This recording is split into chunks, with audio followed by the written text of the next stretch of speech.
Maqaa Abbaa, maqaa Ilmaa, Hafuura Qulqulluu, Waaqa tokko. Ameen. Jaalatamtoota, kabajamtoota, maatii Rabbii, ilmaan Waaqayyoo isa abdattanii haraara haadha teenyaa, qulqulleettii qulqullootaa, dubree maaramii, akkasumas maqaa Waaqayyoo addunyaa kanarratti lallabuu isaaniitiif qofa wareegama kan ta'an qulqulloota wareegamtoota abdattanii cubbuu fi dogoggoroota nurra jiran Waaqayyoo fuulduratti isaan kun nurraa dhiqsiisu, nu araarsa kan jettanii amantanii mana isaatitti yeroo hunda deddeebitanii fi jiraattan maqaa Waaqayyootiin nageenya isa laphee irraa maddeen bakka jirtanitti biyya keessas ta'ee biyya alaa warri jirtan akkam jirtu, akkamiin yeroo kanaaf geechanii. Waaqayyoon jiraataan bara baraa kaleessa kan ture, har'as kan jiraatu, borus kan jiraatu, samii fi ardii kana utubaa malee kan jiraachisu, qilleensaa fi duumessa akkasumas dambaleewwan kan ajaju, yeroo hunda kan nu jaalatu, akka cubbuu keenyaa osoo hin taane akka garaa laafummaa isaatiin abbaa dhiifamaa waan ta'eef dhiifamaa, abbaa arjoomaa waan ta'eef arjooma isaatiin, abbaa araaraa waan ta'eef araarummaa isaatiin yeroo hunda yeroo kanaan kan nu ga'uu fi akka jecha tokkollee darbannuuf kan nu eeyyame fakkeenya isaatitti kan nu uume uumaa ka ta'e Sillaaseen galannii fi ulfinni isaaf haa ta'u. Maqaa isaa kaafnee maqaan ishii yeroo hunda kan biraa hin hafne deessuu Amaanu'eel, masala Yaa'qoob, doonii Noah, ulee Aaroon, masinqoo Daawit, mannaa Israa'el kan taate qulqulleettiin qulqullootaa, dubreen maaramii, yeroo hundaayyuu kabajnii fi galateeffannaan faarfannaan ishiidhaaf haa ta'u. Akkasumas yeroo rakkina keenyaa, yeroo dhiphina keenyaa kan isaan waamu, kan isaan abdan, ittisa isaaniititti yeroo hunda kan aman, gochaa fi dogongoroota seexanoota irraa kan nu baraaran ergamtoonni Waaqayyoo, wareegamtoonni qulqulloonni hunduniyyuu kan galateeffatanii fi kan yeroo hundaayyuu kabajaman haa ta'anii. Nuti garbichoonni isaa kaanee ni ijaarra, kaanee ni hojjenna, Waaqni samiittis nuuf raawwata. Jecha kana kan jedhe ilma Haakaal Nahemiyaadha. Jecha kana Nahemiyaan yeroo dubbatu sababa ittiin dubbatee sababa mataa isaa qaba. Sababni akka dubbatuuf isa taasisee Baabiloon keessa yeroo booji'ama Baabiloon, yeroo ummata Rabbii jedhamanii kan waamaman ummanni Israa'el cubbuu dalaganiin mootii abbaa hirreetitti dabarsee isaan kenne. Akkasumas immoo Waaqa garaa laafaa waan ta'eef Waaqni nuti amannu akka hammeenya isaaniitiin osoo hin ta'in, akka cubbuu isaaniitiin osoo hin ta'in, akka garaa laafummaa isaa ilaalee nama isaan keessaa kaasee kan cinqii keessaa isaan baasu Waaqayyootti yeroo abdii isaa mul'isu, yeroo kutannoo isaa mul'isu, Yerusaalem yeroo itti diigamtee, yeroo itti dallootiin abbootii isaanii diigamee jirutti jecha dubbateedha. Egaa ummanni Israa'el kitaabni qulqulluu akka nu barsiisutti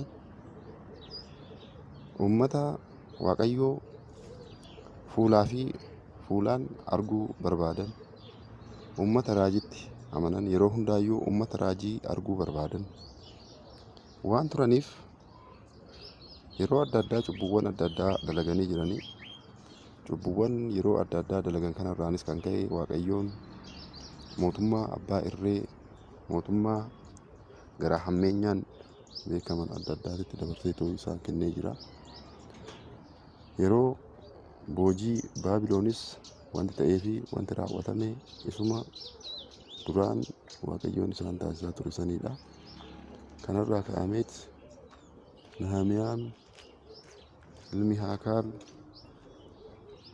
sababa obboleessi isaa Anaaniin namoota waliin Yihuudaarraa ka'ee dhimma Yerusaalem irra jirtu dhimma awwaalli akaakilee fi akaakayyuuwwan isaanii irra jiru yeroo itti himu gaddi isa keessatti dhaga'uu irraan kan ka'e garaan isaa boora'uu irraan kan ka'e keessi isaa cabuu irraan kan ka'e ergasii immoo Waaqayyoon abbootii keenya akkaataa abbootii keenyaaf waadaa galeen waan nu hin daganneef waan nu hin ganneef jedhee ta'e jecha kana dubbatee jira. Irraan deebi'aa nuti garbichoonni isaa kaanee ni ijaarra Waaqni samiitis nu raawwata jedhee dubbate. Kitaaba Nahimiyaa boqonnaa 2 lakkoofsa 20 irratti jecha dubbateedha. Egaa Waaqayyoon samii kana uume, Waaqayyoon uumama kana hundaayyuu addunyaa kanarratti guyyaa 6 keessatti uumee raawwate abdii guddaa irraa qabna. Abdii keenya kanaatiinis wanta raawwannu hundaayyuu wanta hojjennu hundaayyuu inni itti dabalame nu raawwatamaa jedheet abdateet dubbate. Egaa boojii Baabiloon kana keessatti waqtii boojii Baabiloon kana kibbi Yerusaalem guutumaan guututti mootii abbaa irree mootii cunqursaa kan ture Naabukadanatsoorin mootii Baabiloon Naabukadanatsoorin guutumaan guututti barbadooftee dallaan abbootii isaanii diigamee waan tureef isarraa ka'eet gaddi itti dhagahamee keessi isaa cabee kara Waaqayyootitti abdii kana dubbatee jechuudha. Baabiloon kitaabni qulqulluun akka nu barsiisutti abbootiin keenya hayyoonni bataskaana keenya akka nu barsiisanitti waqtii boojii Baabiloon jedhamee waamamu kana keessatti iddoo olaantuu addunyaa irratti olaantummaa qabdu iddoo beekamtuu yommuu taatu kitaaba qulqulluudhaan abbootiin gadi fageenyaan yeroo iccitii isaa barsiisan gamoo Sanaa'or iddoo itti hojjetame iddoo Sanaa'or jedhamtee beekamtuudha jedhanii barsiisu. Baabiloon gama ji'oogiraafiitiin akka ji'oogiraafiitti hayyoonni ji'oogiraafii iddoo har'a Mesopotamiyaa iddoo duraan Mesopotamiyaa jedhamtee waamamuudhaan beekamtu ishii tanaadha jedhanii to'i dubbatu barsiisu. Akkasumas har'arra dhaabbannee yoo ilaalle Baabiloon iddoo har'a Iraaq jedhamtee waamamtu Faars iddoo har'a Iraan jedhamtee waamamtu kan walitti dhiyeenya baay'ee qabanidha. Numaayyuu haala daangaa duriitiin mootiin tokko mootii isa biraa irra aantummaadhaan olaantummaa fudhatee kan waan hojjechaa turedha. Egaa yeroo tokko olaantummaa yeroo argatu mootiin Baabiloon olaantummaa yeroo argatu mootiin Faars yeroo biraa olaantummaa argachaa haalli itti seenaa dabarsantu jira. Waaqayyoon uummata isaa hin daganne, Waaqayyoon uummata kana jaalatu, Waaqayyoon abbootii isaanii, Waaqayyoon Yaa'eqoob Waaqayyoon Yisahaaq haala kakuu isaa waliin galeen uummata isaanii kana haalli inni itti hin gannee fi haalli yeroo adda addaa cinqaa adda addaa keessa baraaru ture. Kanumaan mootiin Naabukadanaxoor uummata Israa'el dararaa ture kun gadi aantummaa argatee mootiin biraa Faarsi keessaa ka'ee mootiin Israa'el jaalatu, mootiin uummata Israa'el jaalatu, mootiin gara laafummaa uummata kanaaf qabu Waaqayyoon kaase. Mootii Arteekis jedhama. Mootiin Arteekis kun mootii Faarsi yeroo sanii ture. Egaa Nahemiyaan mootii kana fuulduratti hojii keessummummaa yookiin immoo mana mootummaa keessatti keessummoota hojii keessummeessuu qaba ture. Mootiin Arteekis maal ta'eet fuulli kee sirratti badee maaliif gadditaa? Keessi kee sirrii mitii? Gaddi sirratti mul'ataa? Fuulli kee sirratti badee jira naan jedhe. Anis guyyaa baay'ee Waaqa samii fi lafa kana uume fuulduratti nan soomaa, nan kadhadhaa, kadhannaan dhiyeessaa, nan boo'a, kadhannaan kiyya boo'aan kan deeggarame ture jedha Nahemiyaan. Egaa wanta nutti dhagahame hundaayyuu, wanta hojjennu hundaayyuu, wanta hojjechuudhaaf yaadne hundaayyuu hojjechuudhaan duratti gara Waaqayyootitti boo'icha dhiyeessutu nu barbaachisaa, kadhaa dhiyeessutu nu barbaachisaa, kadhachuutu nu barbaachisaa, soomutu nu barbaachisaa. Nahemiyaan illee kan godhe isa kanaadha. Hanga fe'e nuti yoo yaadne illee kadhaan nuti Waaqayyoodhaaf dhiyeessinu yoo keessa hin jiraanne, boo'ichi nuti Waaqayyoodhaaf keessa dhiyeessinu yoo keessa hin jiraanne, hojiin hojjennu eessayyuu hin ga'u, eeyyama Waaqayyoo hin ta'u. Kanaaf wanti nan isin jechuu barbaade walitti dhufnee yaada yaannee karaa hojiitti seenuudhaaf deemna. Hojii bataskaana qulqulleettii haadha keenyaa Dubree Maaramii ijaaruudhaaf sochii taasisaa jirra. Sochii kana keessatti bakka jirrutti hundi keenyaayyuu garaa qulqulluudhaan, kutannoodhaan gara Waaqayyoo keenyaa halkanii guyyaa boo'uu, Waaqayyoon kadhachuu, akka Waaqayyoon nu deeggaruuf soomaan Waaqayyoon kadhachuutu nu barbaachisa. Nahemiyaan illee kan raawwate isa kanaadha.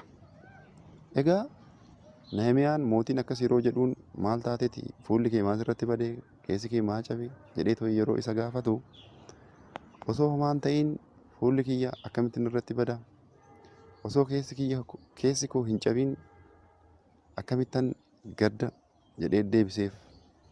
Bakka iddoo abbootiin kiyya dallaan isaanii, dallaan awwaala isaanii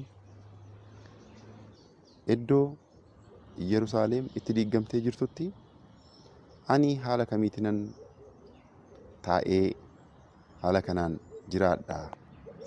Kanaaf mootii heeyyamni kee yoo jiraate, yoo heeyyamni kee naa ta'e na gadhiisii, dhaqeen dallaa abbootii kiyyaa, dallaa awwaala abbootii kiyyaa, dallaa awwaala akaakayyuuwwan kiyyaa, dallaa awwaala firoottan kiyyaa tan ijaaraa. Dhaqee tan dallaa Yerusaalem ijaaraa. Yerusaalem diigamteen kaasaa. Kanaaf heeyyama naa taasisi, xalayaallee naa barreessi. Sadarkaa sadarkaadhaan hooggantoota jiranitti xalayaa naa barreessi. Akkan deemuuf naa eeyyami jedhe. Baay'ee nama dinqa. Namni tokko mana mootummaa keessa osoo jiraatuu, masaraa mootummaa keessa osoo jiraatuu, iddoo mijataa keessa osoo jiraatuu, hojii mijataa osoo qabaatuu, garuuyyuu immoo waan ulfaataa, waan xaarii barbaachisu, waan carraaqii guddaa barbaadu, waan dafquu barbaadu yeroo filatu nama akkamiiti inni nama jechisiisa dhugaa. Nahimiyaan garuu kan taasise isa kanaadha. Ani iddoon seenaa qabeessa iddoowwan akaakayyuun kiyya itti awwaallaman osoo diigamee jiru wanti inni itti taa'u tokkollee hin jiraatu. Wanti inni itti bashannanu tokkollee hin jiraatu. Haala mijataa keessa haalli inni itti taa'u hin jiraatu. Kanaaf dhaqeetan ijaaraa jedhe. Kanarraa ka'eet nuti garbichoonni isaa kaanee ni ijaarraa. Waaqni samiitis nu raawwataa jedhe. Egaa kaalaadha jecha isaa kana. Duraan dursee isa kana gochuudhaan duratti Waaqayyoon ni kadhate. Waaqayyoon itti boo'ee soomaan ni kadhate, garaa qulqulluudhaan ni kadhate, itti aansee mootii lafaa kadhate jechuudha. Duraa duuba hojii beeka waan ta'eef baay'een keenya har'a duraa duuba hojii beekuu dhabuudhaan kan Waaqayyoodhaaf dursamuu qabu Waaqayyoodhaaf dursuu dhabuudhaan haala itti hojiin keenya kufee of komannu kufaatii hojii keenyatiif, kufaatii adeemsa keenyatiif haalli itti sababoota adda addaa dhiyeessinu jirra jechuudha. Yoo garaa qulqulluudhaan itti yaadnee Waaqayyoon itti kadhannee hojii keenya dalagne, hojii guyyaa guyyaa, hojii isa hafuurattis ta'e isa foonii garaa qulqulluudhaan Waaqayyoon itti kadhannee yoo dalagna ta'e Waaqayyoon abdatamaan Waaqni keenya garaa qulqulluudhaan dhugaa dubbachuuf nu raawwata. Kanarraa ka'eeti garaa qulqulluu waan tureef itti amana waan ta'eef shakkii tokko malee itti amana waan ta'eef Nahimiyaan Waaqni samii nu raawwata jedhe. Laalaa wanta gara fuulduraatti jiru isa qalbii isa dhumaatiin, garaa kutannaa isa dhumaatiin, abdii isa dhumaatiin Waaqayyoon abdatee nu raawwataa, nun affarsiisu, ittiin qaanofnu, nu qaanessu jedheet hojiitti gale Nahimiyaan. Nullee bakkee jirrutti, iddoo jirrutti wanta amma jalqabne kana ijaarsa bataskaana teenyaa, bataskaana irratti guddanne, kan nu guddiste, kan iddoo kanaan nu geeche, iddoo kanaaf akka geenyuuf waan guddaa kan nu taphatte bataskaana tana kutannuudhaan akka Nahimiyaa kana ijaarree gaafa xumurrames itti gammaduun nurra jiraata. Kana gochuudhaaf immoo garaa kutannaan namoota eeggachuu dhiisuun, eeggantummaan eeggattummaa dhiisuun nu barbaachisaa jechuudha. Nahimiyaan odoo namuu hin eeggatin, odoo namuu hin gaafatin hojjechuudhaaf nan hojjedha jedhee osoo namuu hin gaafatin dhaqee tan hojjedhaadha kan jedhe. Egaa hangafee Waaqayyoon abbootii isaanii isa kanaaf sababa ta'ee Nahimiyaa kakaasus kaka'umsi isaa garuu kaka'umsa isa dhumaa ture. Kanaaf wanti nu barbaachisu yeroo ammaa kaka'umsa ofitti horuu qabna. Baay'een keenya namoota muraasan alatti baay'een keenya waan hedduu sababoota hedduu guuruu dandeenya. Nahimiyaan garuu sababoota tokkollee hin guurre. Hojiin kiyya na harkaa hafaa, mootummaan na ari'aa yookaan immoo hojii kiyya baruutti deebi'ee too'ii dhufuu hin danda'u hin jenne. Haa ta'uti nuti immoo Nahimiyaa caalaa haala mijataadha kan qabnu. Guyyaa guyyaatti hojii hojjennu keessaa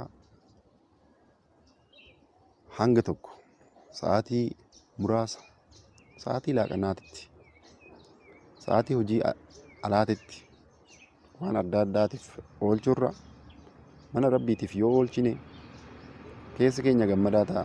Namni sammuun isaa gammadaa ta'e, keessi isaa gammadaa kan ta'e, hojiin isaatis akkasumatti hojii milkaa'aa ta'a. Kanaaf iddoo jirrutti akka Nahimiyaa kanatti Nahimiyaa abbaa keenya Nahimiyaa irraa barannee gara kuteenyaan socho'uun nu barbaachisa. Kitaaba Nahimiyaa boqonnaa tokkorraa jalqabdanii hanga dhumaatitti osoo laaltanii akkamitti hojii akka qoqqooddatanii ati karra kana, ati kutaa kanaan, ati immoo kallattii kanaan hojjedhu waliin jedhanii yeroo gabaabaa keessatti hojjetanii too'i keessaa ba'ani. Kanaaf hojiiwwan hojjetaman walii qoonnee waliif kenninee waliif laachaa deemaa muuxannoowwan jiran bakka adda addaatti guurree waliif dabarsinee akka firoottan hiriyoonni Nahimiyaa waliin qindaa'anii Yerusaalem diigamte hojjetan kanatti nutis dhugaa dubbachuudhaaf bataskaanni seenaa qabeettii sun bataskaanni abbootiin keenya cinqaa keessatti hojjetamanii nuuf dabarsan bataskaanni sun har'a wanti irra jirtu akka Yerusaalem ishii diigamte saniititti dallaan ishii diigamee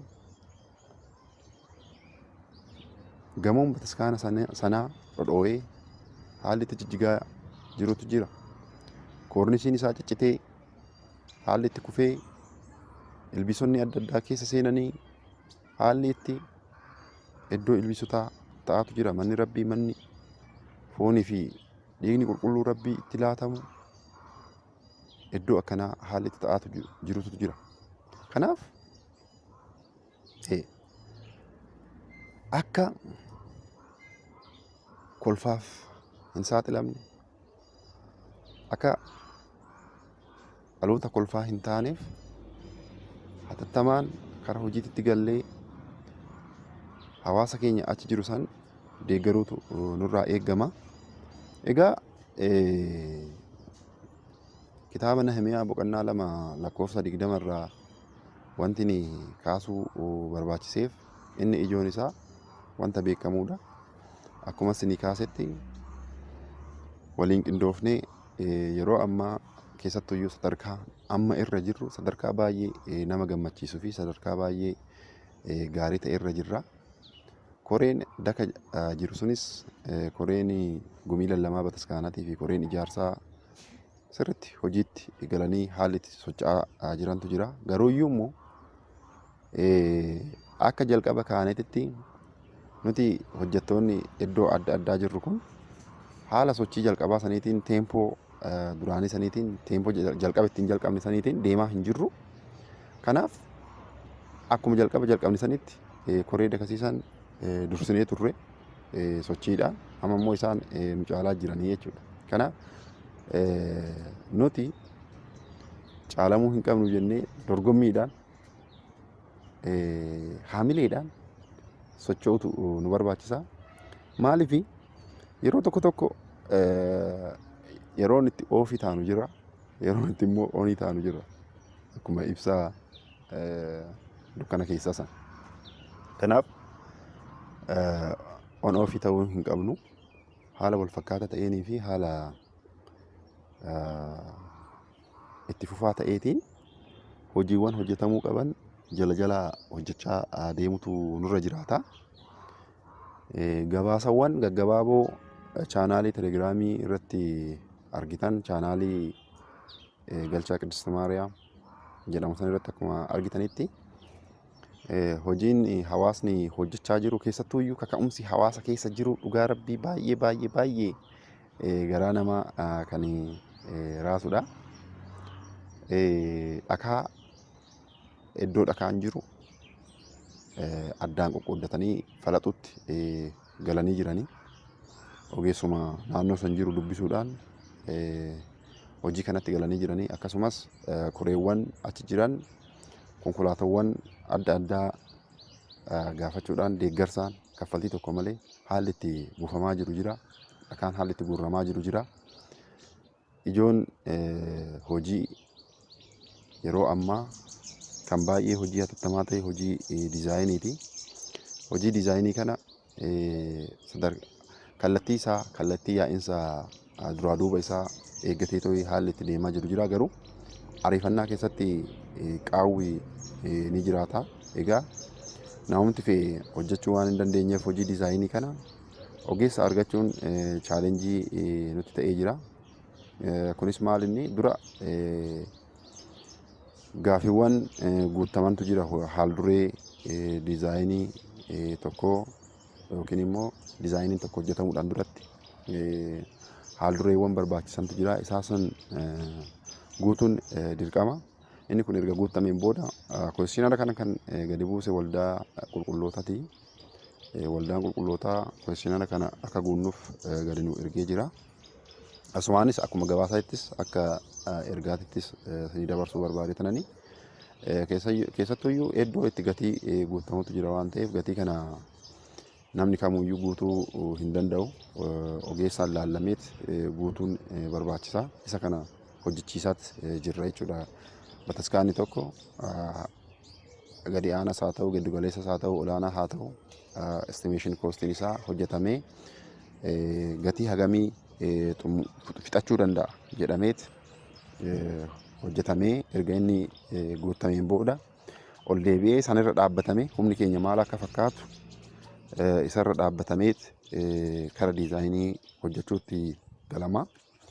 Kanaaf kana namoota hojjechuu qaban hojjechiisuuf sochiin taasifamaa jira, taasifamees jira.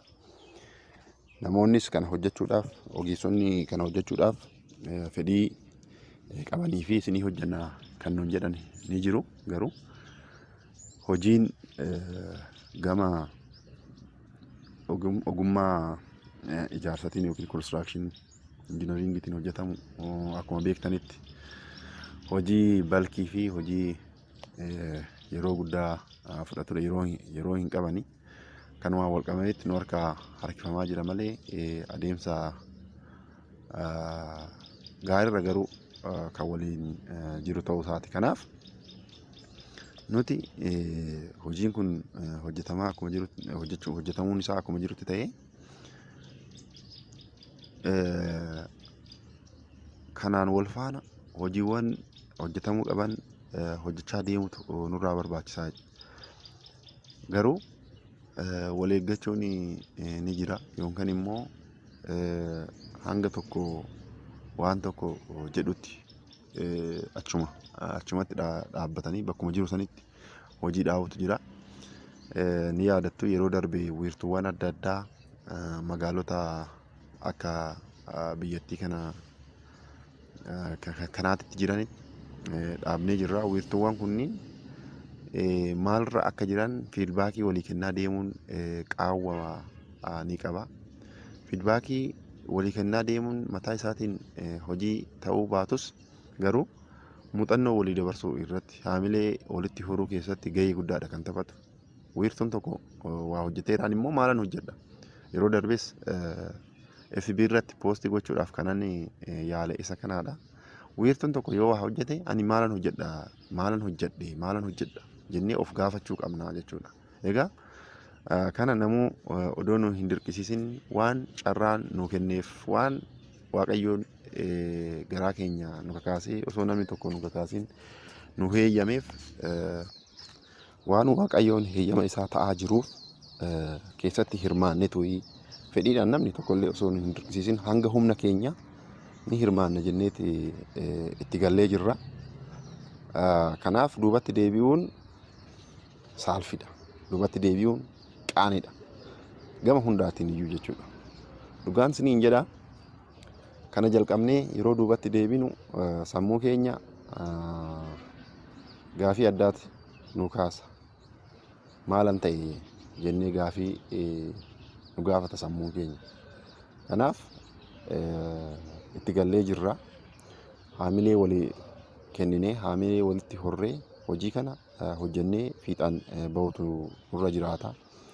Koreewwan kun koreen dhaabbate kun yeroo dhaabbatu kana waan addaa akka waannoo jedhuufi miti. Hojiiwwan baay'ee irraa eeggamutu jira. Fakkeenyaaf gaafa koreewwan kun dhaabbatan namoota beeknu akka ofitti hammachuu dandeenyu hojii wal qindeessuu sirriitti akka bal'inaan hojjetamuu qabu waliif yaada dabarsinee turre. Garuu akka yaada saniitti sirriitti deemaa kan hin jirre ta'uu isaati. Kanaaf inni kun sirrachaa osoo deeme baay'ee gaariidha.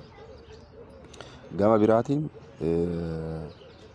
wiirtuuwwan kana yeroon kaasu wiirtuun hundumtuuyyuu haala wal fakkaatuun callisee tooyi taa'a jechuu miti.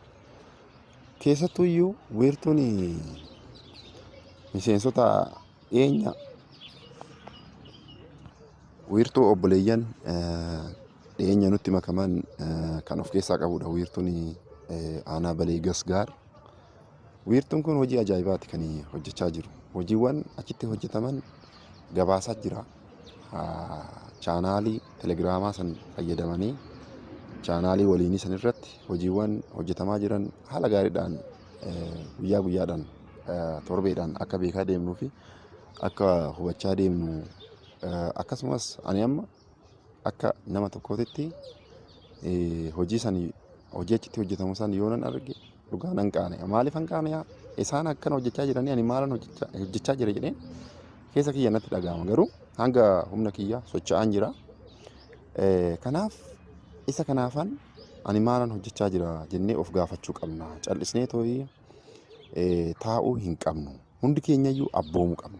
Asirratti tokko abbaa ta'ee tokko alagaa waan ta'u tokkollee hin jiru. Maaliif? Faayidaan isaa ijaaramuun bataskaana tanaa hunda keenyaaf, firoottan keenya hunda isaaniitiif, hawaasa keenyaaf haala walqixa ta'een tajaajila gama fooniitiinis ta'ee gama hafuuratiin tajaajila walqixxee kenna waan ta'eef. Bataskaanni tun ijaaramte taanaan gama hawaasummaatiin faayidaalee hedduu ijoolleen naannoo sanii gama hafuuratiin baratanii gama saayinsiitiin wal deeggaree naamusaan akka guddatan baratanii akka guddatan taasisuu keessatti gahee guddaa kan taphatu. Dhaloonni naamusa qabaatee guddate immoo dhaloonni naamusaan guddate dhaloonni mana amantaa keessatti akka biqiltuutitti biqiltuu reefu lafa keessaa ol ba'uutitti kotakotamee yoo guddate hawaasa naannoo saniitiif maatii isaatiif akka biyyaattis faayidaa hangamii fiduu akka danda'u tilmaamuun wanta nama dadhabsiisu miti. Kanaaf faayidaan isaa gama kanaatiin isa kanaadha kan kennuu danda'u. Kanaan alatti faayidaaleen hedduuwwan jiranii garuuyyuu immoo wantoonni ijoo ta'an isaan kana haa ta'anii malee waan hedduudha kan irraa fayyadamuu danda'u. Fakkeenyaaf keessummaawwan adda addaa dhufuu danda'u. Keessummaawwan adda addaa naannoo san dhufan maal fidanii akka dhufuu danda'an tilmaamuun nama hin dadhabsiisu. Kanaaf faayidaa baay'eedha irraa argachuun kan danda'amu. Isa kana goone jechuun hawaasa keenya deeggarre jechuun. Gama biraatiin piroojaktiin kun piroojaktii baay'ee ulfaataa fi piroojaktii kompleeksii ta'e piroojaktii muuxannoo naannoo sanitti naannoo san hin jirree fi hawaasni naannoo sanii piroojaktii akkanaa kana ijaaranii jechuun bataskaana gammoojjii keessa deemanii abbootiin keenya gaattiraa gateettii isaaniitti baatanii bataskaana kana ijaaranis haala ammayyaawaa ta'een haala yeroo isaa eeggatee ijaaruu keessatti garuu beekumsaa fi waldeeggartii guddaa barbaada waan ta'eef beekumsa kana immoo jaalannis jibbines nuti ijoolleen achi keessaa baane kun namoonni achi keessaa baanee bakka adda addaa sababa hojiitiin jirru kun deeggarsa guddaatu taasisuu nurra jira jechuudha. Kanaaf yeroo hojii ulfaataa kanatti yeroo cinqii kanatti hawaasa keenya bira hin dhaabbanne taanaan nuti faayidaa tokkollee hin qabnu. Akka amantaatittis ta'ee akka foonititti jechuudha. Kuni kanaan yeroo jiraatu fuulduratti maal hojjechuutu nu barbaachisa yaada jedhu isiniif kaasuun barbaada. Walakkaa soomaa guyyaa Dabra Zayitii as magaalaa Adaamaa irratti wal geenya jennee guyyaa qabannee jirra. Guyyaa qacaroo keenyaati, guyyaa beellama keenyaati. Guyyaa kanatti marti keenyayyuu hanga danda'ameen irratti hirmaannee yaada mataa keenyaa kontribiutii gochuu qabna. Isaan alatti inni guddaan walaa barannu wal barachaa haa deemnu.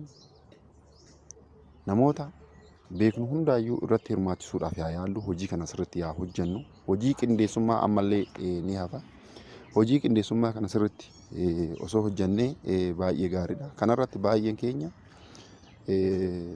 qaama tokkorraa yookiin immoo idduma tokkorraa yoo ergaan darbeen alatti ofirraa kaanee too'i osoo akkana goone kan jedhu baay'ee xiqqaadha. Namoonni muraasni as keessatti gahee guddaa taphachaa jiran dhugaa dubbachuuf kireeditii isaanii xiqqeessuu fi dhabamsiisuu barbaadee osoo hin ta'in namootaan asirratti dha'uudhaaf akkasuma barbaachisaa ta'uu baatus wiirtuu Shaashamannee keessattuyyuu barsiisaan keenya baay'ee keenyaaf fakkeenya guddaa akka ta'u yeroo hundaayyuu kotokkotee asiin kan nu ga'e as ga'uu keenyaafis sababa kan ta'e akka fakkeenyaattis of kaasee yoo nan dubbadde ana harka na qabee qubee na barreessee sadarkaa kanarra akkan ga'uuf ga'ee guddaa kan naa taphate barsiisaan yeroo hundaayyuu fakkeenya moodeela isa taasifadhu dooktarri keessatti haala gaariidhaan hirmaachaa kan jiraatan yeroo hundaayyuu muka kaasaa kan jiraatan barsiisaan kun sirriitti hirmaachaa jiru. Wiirtuu Shaashamannee baay'een keenya hin beekna waan ta'eefanan kaasuun barbaanne. Gama biraatiin egaa namoonni muraasnis ni socho'u. Garuu sochiin keenya wal fakkaataa ta'uu qaba. Hanga fee namaa fi nama gidduutti garaagartummaan jiraatus hanga danda'ame haala walqixa ta'een odoo socho'anii baay'ee gaariidha. Kana hojiin nu hanqata. Yeroo ammaa waan ifa ta'edha haalli jiruu fi jireenya akka biyyaattis ta'ee akka maatiitti akka addunyaatti yoo fudhanne haalli itti ulfaata ta'ee ni jira. Garuu kitaabni qulqulluu yeroodhaan alattis keessi kee sirriitti cimuu qabaadha kan jedhu.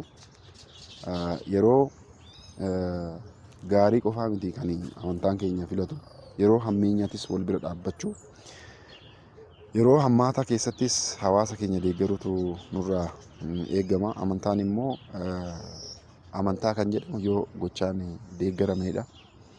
Abbootiin keenyas kan hojjechaa turan amanuudhaan qofa osoo hin ta'in amantaa isaanii gochaan deeggaramaa jiran. Kunniin isaanii morma isaanii qaraaf kennanii jiru. Kunniin isaanii gadi garagaranii fannifamanii jiru. Kunniin ibiddaan gubatanii jiru. Kunniin bishaan daffaadhaan gubatanii jiru.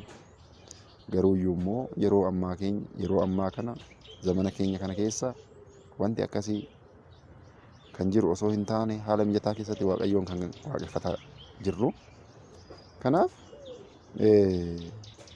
haa guddatus haa xiqqaatus yeroo hammeenyaa kana keessatti waan qabnu gumaachuutu nurraa eegama.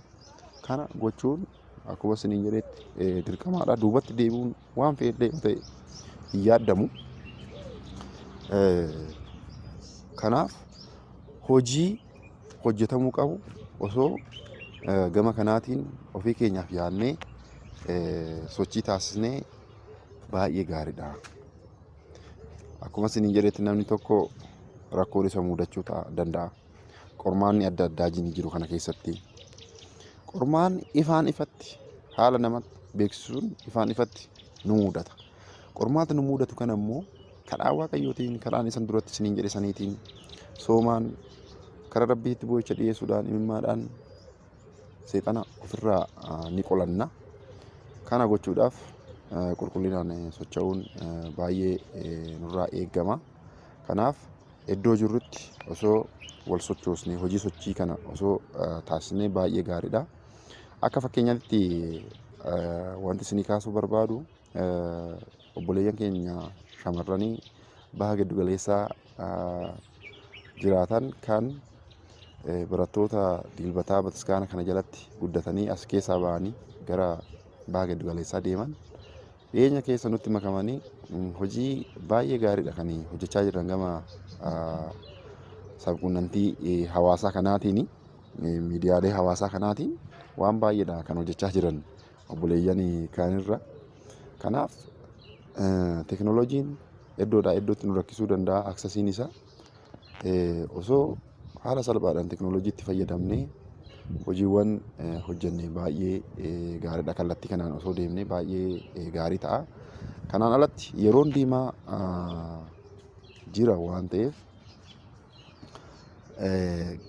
gannis as kalaachaa deema waan ta'eef haga ganni seenutti xiqqaatu hojii qabatamaa tokko odoo hojjennee agarsiisnee ariitiin asumarraa jalqaba. Waggaa gabaabaa keessatti isa kana hojjennee ni xumurra waan ta'eef haala kanaatiin teempoo kanaan osoo deemnee baay'ee gaariidha. Kanaafuu keessa keenya keessatti abdii kutannaa sababoota adda addaatiin wantoota adda addaa abdii nu kutachiisantu jira. Wantoota abdii nu kutachiisan kana ofirraa maqsinee kutannoodhaan haa sochoonuun jechuu barbaada. Obboleeyyan keenya